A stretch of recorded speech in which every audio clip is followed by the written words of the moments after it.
কোরআন কে জিজ্ঞেস করা হলো, কোরআন তুমি কেন অবতীর্ণ হয়েছো? কোরআন বলতে থাকবে, হে জগতের মানুষ, হে দুনিয়ার মানুষ, আমি কোরআন রাসূল পাক সাল্লাল্লাহু তাআলা আলাইহি সাল্লামের উপরে অবতীর্ণ হয়েছি। বলে কি কারণে অবতীর্ণ হয়েছো? বলে আমি যখনই অবতীর্ণ হয়েছি কারণে হয়েছি, বিনা কারণে অবতীর্ণ হয়নি, বিনা প্রয়োজনে অবতীর্ণ হয়নি। কখনো একটি সূরা, কখনো কয়েকটি আয়াত, কখনো বা কয়েকটি আয়াত, কখনো বা একটি সূরা, যখন যেমন প্রয়োজন হয়েছে প্রয়োজন মোতাবেক কোরআন রাসূল পাক সাল্লাল্লাহু আলাইহি সাল্লামের উপরে অবতীর্ণ হয়েছে। জোরে বলি সুবহানাল্লাহ। প্রয়োজন ছাড়া হয় না বাবা। তাহলে এই কোরআন মহা সংবিধান, অটুট বিধান প্রয়োজনে হয়েছে। কেমন প্রয়োজন? মক্কি জীবনে, মাদানী জীবনে যখনই কোনো প্রশ্নের সম্মুখীন হয়েছে, কাফের বেঈমানরা অত্যাচার করেছে, যখনই আপনার কেউ আঘাত করেছে, জুলুম করেছে, তখনই আপনার এ কোরআন অবতীর্ণ হয়েছে। ব্রাদার, আমি এমন একটি বিষয়ে আলোচনা রাখবো ইনশাআল্লাহ, যেটা কোরআন থেকে আপনার তাফসিরে আপনার যেটার বিস্তারিত আলোচনা আল্লাহ পাক দিয়ে দিয়েছেন। রাসূল পাক সাল্লাল্লাহু তাআলা আলাইহি ওয়াসাল্লাম, যেই নবী পাক সাল্লাল্লাহু তাআলা আলাইহি সাল্লামকে কোন ব্যক্তি যদি মহব্বত না করে, কোন ব্যক্তি যদি ভালো না বাসে, কোন ব্যক্তি যদি কেউ ঘৃণা করে, কোন ব্যক্তি যদি রাসূল পাক সাল্লাল্লাহু আলাইহি সাল্লামের কথা অমান্য করে, নবীকে কেউ যদি অস্বীকার করে, তাহলে ওই ব্যক্তি মুসলমান থাকতে পারে না, ওই ব্যক্তি মুসলমান থাকবে না। আল্লাহর কোরআন, আল্লাহ রাব্বুল আলামিন বলেন, উতুল্লিম বাদা যালিকা জাহিম। বদ মেজাজ ওই সমস্ত ব্যক্তির মূলে, যার মূল জড় হলো ত্রুটি। আল্লাহ রাব্বুল আলামিনের কোরআন সূরা কালামের মধ্যে এই আয়াত অবতীর্ণ হয়েছে। যদিও এই কোরআনের আয়াতটা মনে হচ্ছে প্রকাশ্যভাবে যে আল্লাহ অবতীর্ণ করেছেন নবীর জন্য, কিন্তু এই আয়াতে রাসূল পাক সাল্লাল্লাহু আলাইহি সাল্লামের শান ও মান, রাসূল পাক সাল্লাল্লাহু আলাইহি সাল্লামের রিসালাতের মর্যাদা বৃদ্ধি করেছে। জোরে বলি সুবহানাল্লাহ। রাসূল পাক সাল্লাল্লাহু আলাইহি সাল্লামের সবচেয়ে নিকৃষ্ট আপনার শত্রু আবু জেহেল, আবু লাহাব, উতবা, শাইবা। আচ্ছা, একজন দান করেছিলেন, আচ্ছা ঠিক আছে, সম্রাট, আচ্ছা যাক, সম্রাট দান করেছেন। তো আপনার যখনই এরা আক্রমণ করেছে, নবীর প্রতি অত্যাচার জুলুম করেছে বাবা, তাদের মধ্যে থেকে একজন ব্যক্তি যে সবচাইতে আপনার নিকৃষ্ট, যে নবী পাক সাল্লাল্লাহু তাআলা আলাইহি সাল্লামকে গালি দিয়েছিল। রাসূল পাক সাল্লাল্লাহু তাআলা আলাইহি সাল্লামকে যারা গালি দিবে, নবী পাক সাল্লাল্লাহু তাআলা আলাইহি সাল্লাম বলেন, তাদের গোড়ায় ত্রুটি আছে। গোড়া বলতে জন্মের দোষ আছে। যাদের জন্মের মধ্যে ত্রুটি আছে, ভুল আছে, ওই সমস্ত ব্যক্তি নবী পাক সাল্লাল্লাহু আলাইহি সাল্লামকে গালি দেবে। এই আয়াতটা কার জন্য অবতীর্ণ হলো? ওই ব্যক্তির নাম হলো ওলীদ বিন মুগীরা। যে ওলীদ বিন মুগীরা রাসূল পাক সাল্লাল্লাহু তাআলা আলাইহি সাল্লামকে গালি দিয়েছিল। গালি দেওয়ার কারণে, নবী পাক সাল্লাল্লাহু আলাইহি সাল্লামকে গালি দেওয়ার কারণে, নবীর ভুল ধরার কারণে আল্লাহ পাক ওই ওলীদ বিন মুগীরার 10টা ভুল আল্লাহ প্রকাশ করে দিলেন। রাসূল পাক সাল্লাল্লাহু তাআলা সাল্লামের কাছে গিয়ে বলে, হে মুহাম্মদ, তুমি যদি নবী হয়ে থাকো, হে মুহাম্মদ, তুমি যদি রাসূল হয়ে থাকো, তাহলে আমি তোমাকে 10খানা প্রশ্ন করব, তুমি যদি উত্তর দিতে পারো তাহলে জানবো তুমি মুহাম্মদুর রাসূলুল্লাহ সাল্লাল্লাহু আলাইহি সাল্লাম। রাসূল কায়নাত সাল্লাল্লাহু আলাইহি সাল্লাম বললেন, এ ওলীদ বিন মুগীরা, বলো তোমার কি প্রশ্ন? ওলীদ বিন মুগীরা বেঈমান কাফের, সে বলল, হে মুহাম্মদ, বলো। নবীজিকে 10টি প্রশ্ন করলো। রাসূল পাক সাল্লাল্লাহু আলাইহি সাল্লাম একটি প্রশ্নের জবাব দিয়ে দিলেন। ওলীদ বিন মুগীরা বলতে আছে, মুহাম্মদ সাল্লাল্লাহু আলাইহি সাল্লাম, 10খানা তোমাকে প্রশ্ন করা হয়েছে, 9টা প্রশ্নের উত্তর তুমি দিয়েছো সঠিক, যা আমার জীবনে আছে, যা আমার কর্মে আছে, যে সমস্ত 9টি প্রশ্নের উত্তর আমার জীবনে আছে, আমার কর্মের মধ্যে আছে, সব ভুল। কিন্তু একটা তুমি কথা বলেছো, সেটা আমি কখনোই মানব না। বলে কোন ভুলটা? যেই ভুলটা আপনি বলেছেন যে আমি নাকি জারজ সন্তান, আমার বাপ সেই বাপ নয়, যেটা আমার মা যেই মানুষটাকে, যেই যুবককে বিবাহ করেছে, সেই বাপের আমি সন্তান নয়। এই কথাটা তুমি ভুল বলেছো।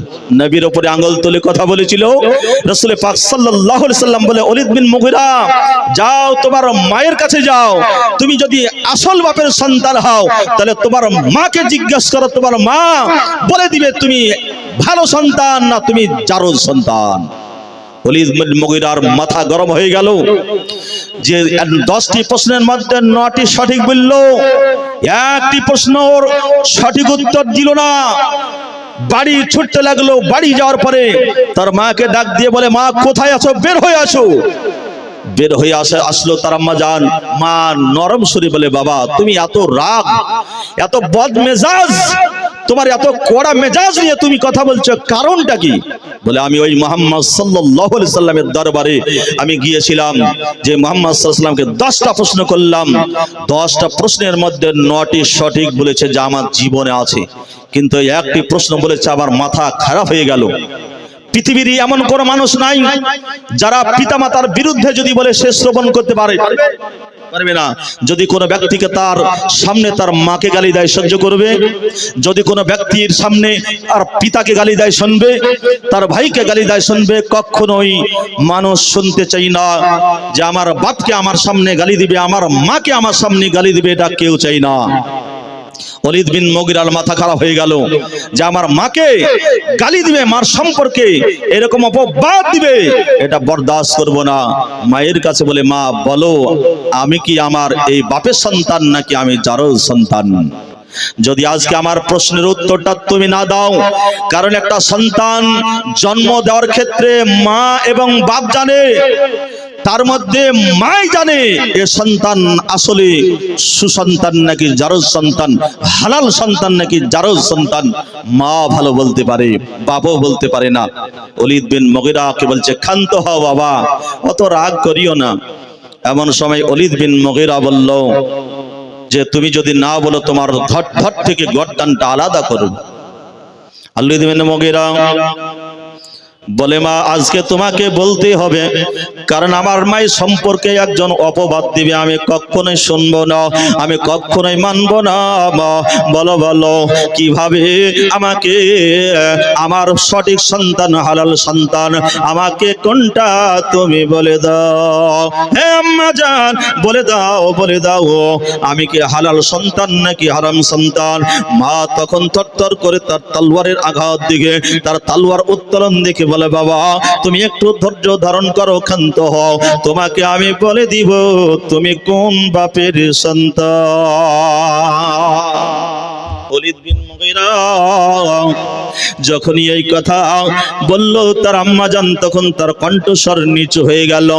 বলে, মা তাড়াতাড়ি বলো, জলদি বলো, আমি আর বরদাস্ত করব না।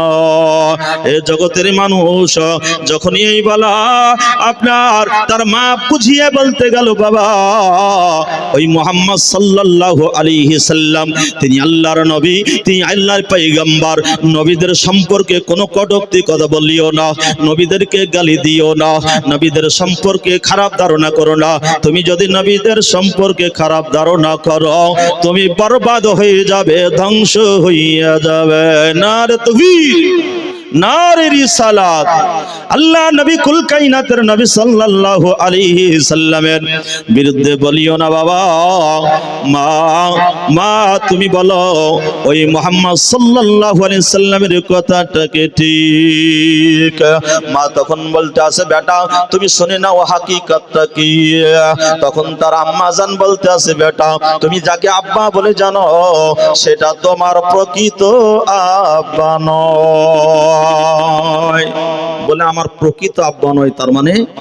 বলে, ওলীদ বিন মুগীরা বেটা, হ্যাঁ তুমি যাকে পিতা বলে জানো, সেটা তোমার আসল পিতা নয়, পালিত পিতা।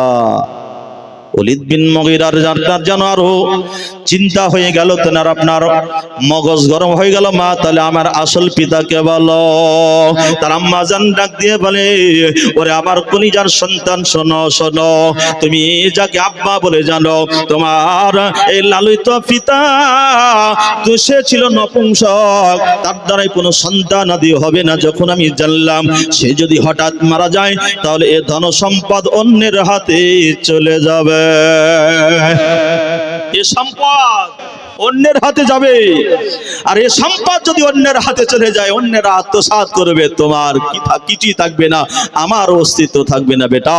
এজন্য তোমার বাপের বাড়িতে যে একজন গোলাম ছিল, একজন চাকর ছিল, এই চাকর যখন তোমার বাপের বাড়িতে চাকরি করত, ওই সময় আমি চিন্তা করলাম যে সম্পদ অন্যের হাতে যাতে না চলে যায়, তাকে ডাকার পরে তার সঙ্গে আমার সম্পর্ক হলো ওই রাখালের তুমি সন্তান।